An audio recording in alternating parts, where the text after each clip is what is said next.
कैसे खोए हुए काले। एक बार की बात है, एक ऋषि ने एक कौवे को अमृत की तलाश में भेजा, लेकिन कौवे को ये चेतावनी भी दी कि केवल अमृत के बारे में पता करना है, उसे पीना नहीं है, अन्यथा तुम इसका कुफल भोगोगे। कौवे ने हामी भर दी और उसके बाद सफेद कौवे ने ऋषि से विदा ली। 1 साल के कठोर परिश्रम के बाद कौवे को आखिर अमृत के बारे में पता चल गया। वह इसे पीने की लालसा रोक नहीं पाया और इसे पी लिया, जबकि ऋषि ने उसे कठोरता से उसे नहीं पीने के लिए पाबंद किया था। सो उसने ऐसा कर ऋषि को दिया, अपना वचन तोड़ दिया।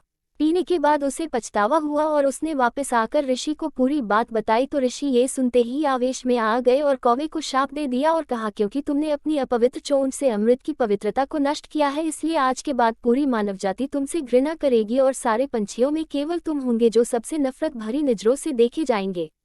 किसी अशुभ पक्षी की तरह पूरी मानव जाति हमेशा तुम्हारी निंदा करेगी।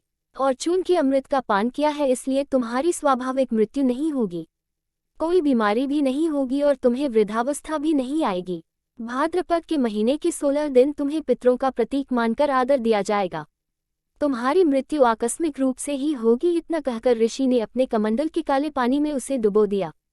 काले रंग का बनकर कौवा उड़ गया, तभी से कौवा काले रंग के हो गए।